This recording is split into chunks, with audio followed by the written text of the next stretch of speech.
अयोध्या फैसले के समय में भी ये कहा था कि अयोध्या एक अपवाद है। अयोध्या में बाबरी मस्जिद गिराना वो बिल्कुल संविधान विरोधी काम था।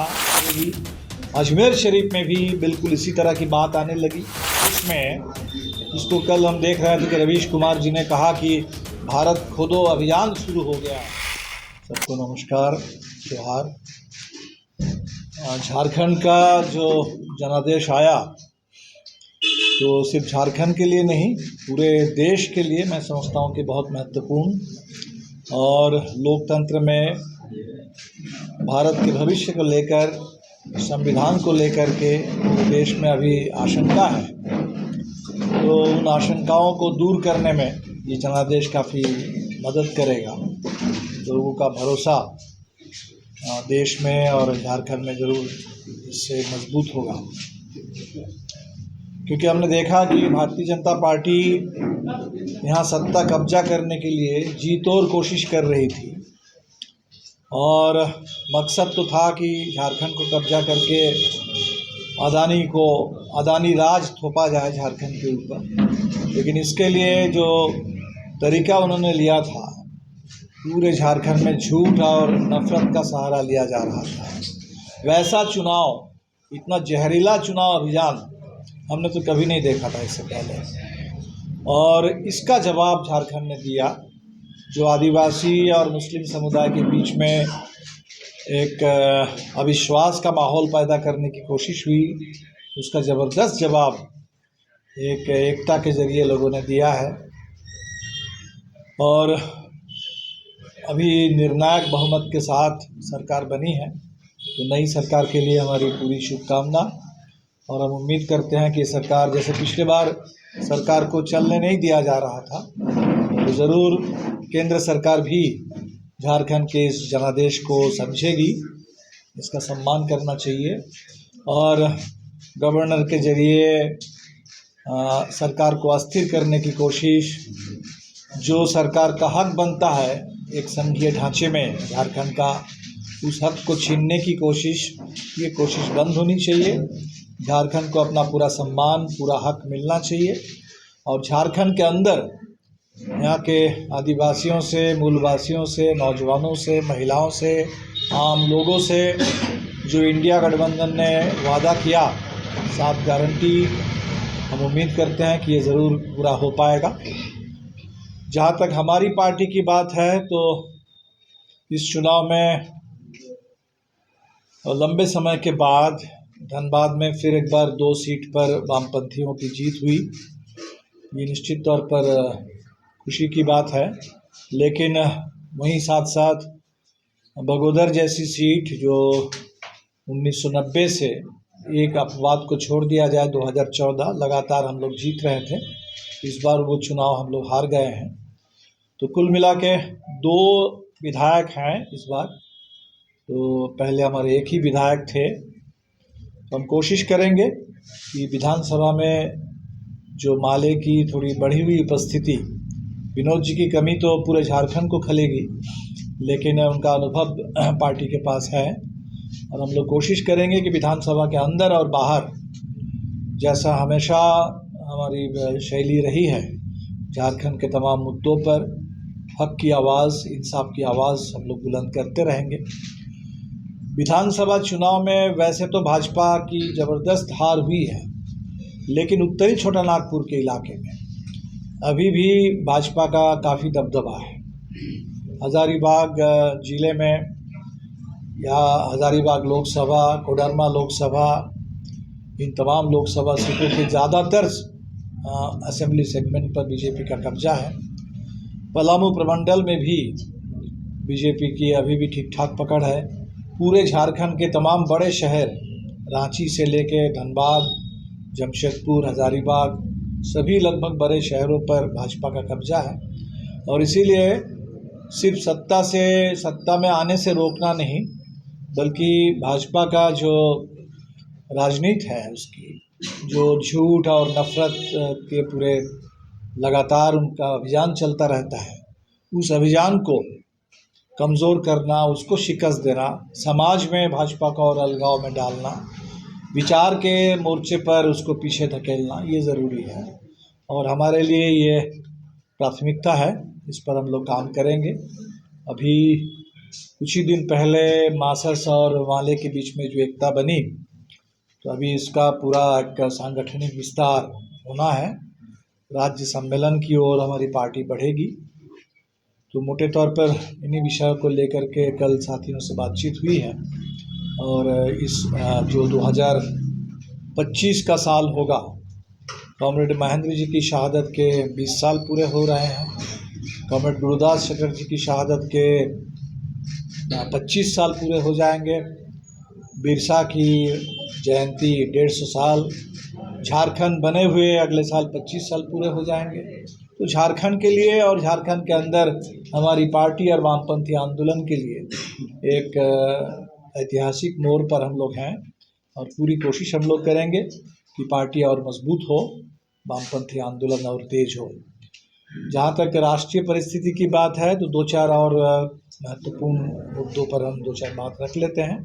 एक तो 26 नवंबर को संविधान पारित होने के 75 साल पूरे हुए और 26 जनवरी भारत के गणतंत्र की स्थापना के भी 75 साल पूरे हो जाएंगे। तो ये जो 2 महीने 26 नवंबर से 26 जनवरी तक हमारी कोशिश रहेगी कि पूरे देश में संविधान के संदेश को, संविधान की भावना को, संविधान के उसूलों को हम जन जन तक पहुंचाएं। इसके लिए संविधान अभियान, जो संविधान का प्रियम्बल है उसका सामूहिक पाठ, उस पर संविधान को लेकर के सामूहिक संकल्प के साथ साथ तिरंगा मार्च ये लोग आयोजित करेंगे पूरे देश में और ये अभियान झारखंड में भी चलेगा। जो अभी हमने देखा कि अदानी पर अमेरिका में जो जांच प्रक्रिया आगे बढ़ी है और यहाँ तक कि अरेस्ट वारंट जारी हुआ, तो हैरानी की बात है कि एक तरफ अमेरिका में वहाँ के कानूनों के उल्लंघन के चलते अदानी पर कार्रवाई की शुरुआत हो रही है और जो घोटाला हुआ है, रिश्वत कांड, वो कांड हुआ है हिंदुस्तान में। तो सबसे ज़्यादा तो हिंदुस्तान की सरकार को इसको लेकर के चिंतित होनी चाहिए थी। सबसे ज़्यादा भारत में सेबी को इस पर काम करना चाहिए था। लेकिन यहाँ हम देख रहे हैं कि बिल्कुल सरकार मस्त है और इसका पूरा खामियाजा हिंदुस्तान के आम लोगों को उठाना पड़ रहा है। अगर बिजली महंगी बेची जा रही है तो महंगी बिजली का पूरा बोझ भारत की आम जनता पर है। यहाँ तक कि शेयर बाज़ार में भी जब इनके शेयर के इसमें गिरावट आती है, वो भी छोटे निवेशकों पर। तो ये पूरे टोटल अदानी के जो भ्रष्टाचार, इस पूरे भ्रष्टाचार का खामियाजा हिंदुस्तान की अर्थव्यवस्था, इस देश के आम ग्राहक, आम नागरिक, आवाम को हमें झेलना पड़ रहा है। लेकिन सरकार इसको लेकर के पूरी तरह से बेखबर है, एकदम कोई जवाब सरकार की ओर से नहीं है। तो इस सवाल पर जनता की अदालत में इन बातों को लेकर के हम लोग जाएंगे निश्चित तौर पर।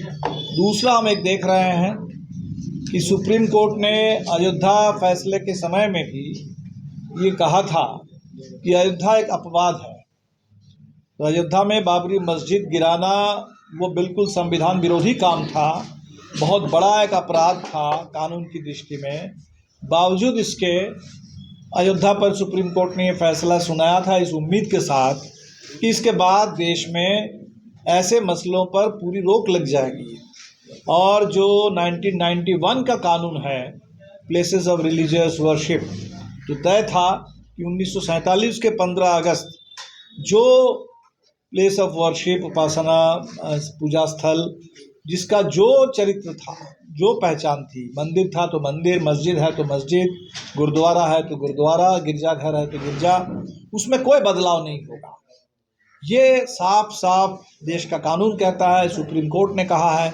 बावजूद इसके ये जो निचली अदालतों से सर्वे वाली बात आ रही है और जिसका परिणाम अभी हमने संभल में देखा। कल हमारी एक केंद्रीय टीम आरा के सांसद सुदामा प्रसाद के नेतृत्व में, उत्तर प्रदेश के कॉमरेड कृष्णा अधिकारी, अफरोज़ आलम जो हमारे राज्य नेता हैं, उन सबों की एक टीम संभल का दौरा करेगी अजमेर शरीफ में भी बिल्कुल इसी तरह की बात आने लगी। तो ये पूरे देश में, जिसको कल हम देख रहे थे कि रवीश कुमार जी ने कहा कि भारत खोदो अभियान शुरू हो गया है, तो देश को पीछे ले जाने का, बर्बाद करने का, माहौल को बिगाड़ने का ये एक बाकायदा एक सामूहिक अभियान शुरू हो गया है। तो इस पर पूरे देश को गंभीरता से, शांत दिमाग से, शांति से काम लेना होगा और ऐसी पूरी कोशिश जो देश को बर्बाद करने वाली कोशिश है, जनता को बांटने वाली कोशिश है, पीछे ले जाने वाली कोशिश है, इन कोशिशों पर संपूर्ण रोक लगनी चाहिए। तो आप लोगों के माध्यम से हम पूरे तमाम जो लोग अमन पसंद लोग हैं, इंसाफ पसंद हिंदुस्तान के लोग हैं, जो विकास चाहते हैं, तरक्की चाहते हैं, कानून का राज चाहते हैं, सबसे हम अपील करेंगे कि इस तरीके के नफ़रत की मुहिम को कहीं से भी कोई प्रश्रय नहीं मिलना चाहिए, कहीं कोई मौका नहीं मिलना चाहिए, इस पर संपूर्ण रोक लगनी चाहिए। तो फिलहाल अब आप लोग तो समझ सकते हैं कि भाई हमारे पास सिर्फ 2 विधायक हैं, तो 2 विधायक वाले दल भी जा कर के दबाव बनाए कि हमको भी मंत्रिमंडल में जगह चाहिए, ये हमें तो उचित लगता नहीं है। तो इसीलिए वहाँ जेएमएम है, कांग्रेस है, बाकी दल है, इसलिए माले की ओर से ऐसा कोई दबाव नहीं है। और हमने ये भी कहा कि सरकार की हम पूरी मदद करेंगे हर सही कदम के लिए, हर गारंटी पूरा करने के लिए।